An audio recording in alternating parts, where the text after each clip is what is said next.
Well, welcome to our thought for the day for Tuesday, the 28th of April.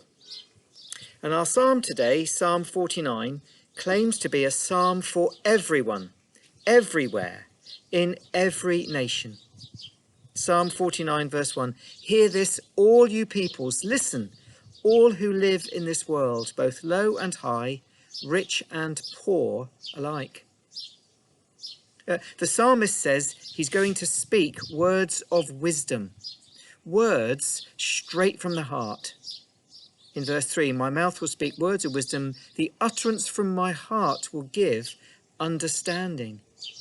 And the theme of his utterance? Well, to begin with, the psalm starts quite happily.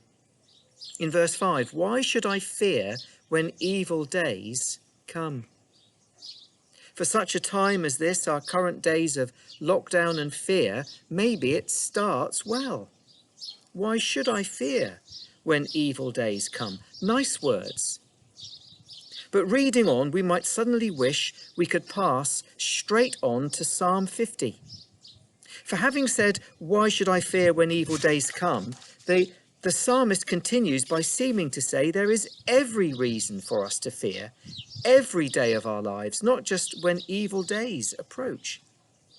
"Why should I fear when evil days come, when wicked deceivers surround me," he says in verse 6, "those who trust in their wealth and boast of their great riches? No one can redeem the life of another or give to God a ransom for them. The ransom for a life is costly. No payment is ever enough, so that they should live on forever and not see decay.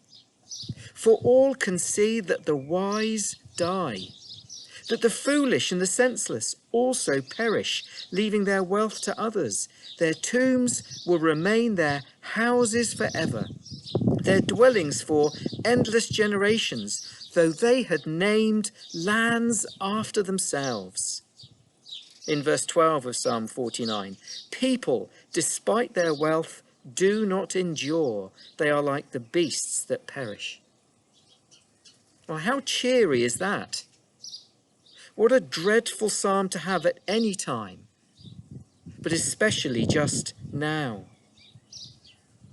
But Psalm 49, a meditation on the transitory nature of this life, is a reminder to us that so much of what we trust in, bank on, so much of what we rely on in this life cannot save or deliver.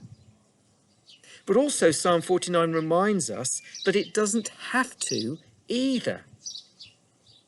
Verses 7 and 8 remind us that money and wealth cannot save. No one can redeem the life of another or give to God a ransom for them. The ransom for a life is costly. No payment is ever enough. But the truth is there is a Redeemer, one who has paid the price, has made sufficient payment for each of us, however many of us that might be. In John 11, verse 25, Jesus said to Martha, a woman grieving following the death of her brother, Jesus said, "I am the resurrection and the life. He who believes in me will live even though he dies, and whoever lives and believes in me will never die." In Mark 10, verse 45, Jesus said, "For even the Son of Man did not come to be served, but to serve, and to give his life as a ransom for many." Verse 10 of Psalm 49 says, "For all can see that the wise die, that the foolish and the senseless also perish, leaving their wealth to others. Their tombs remain their houses forever, their dwellings for endless generations. Though they had named lands after themselves, people, despite their wealth, do not endure. They are like the beasts that perish." But verse 13 to 15 goes on.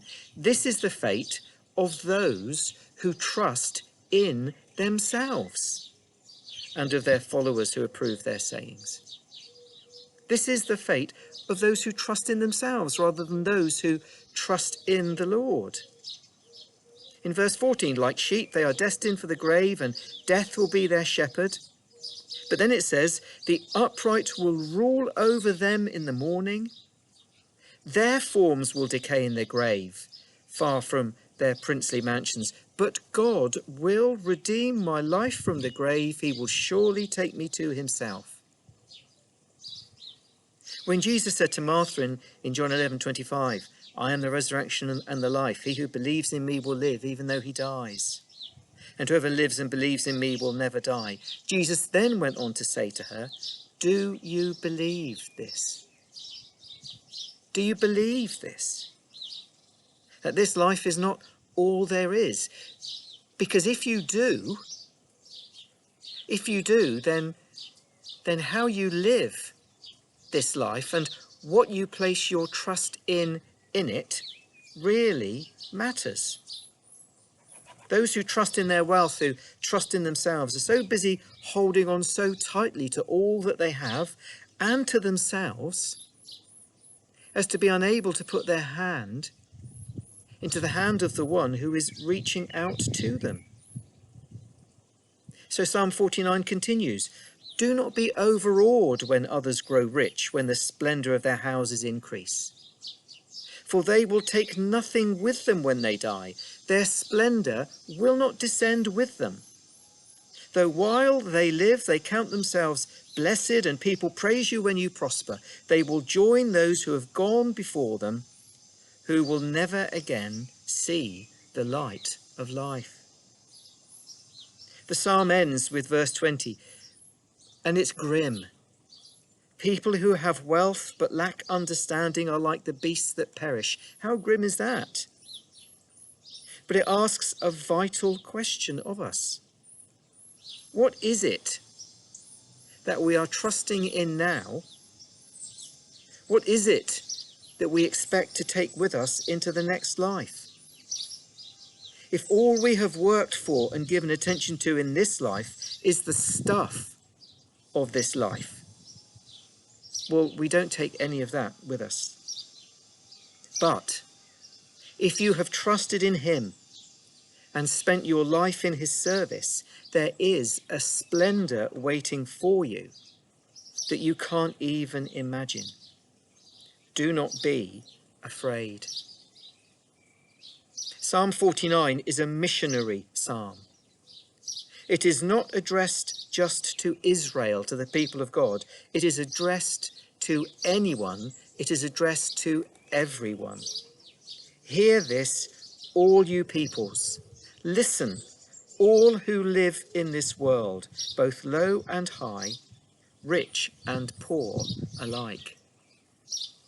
There is a Redeemer. And if you have trusted in him, Jesus will redeem your life from the grave. He will surely take you to himself. Do not be afraid.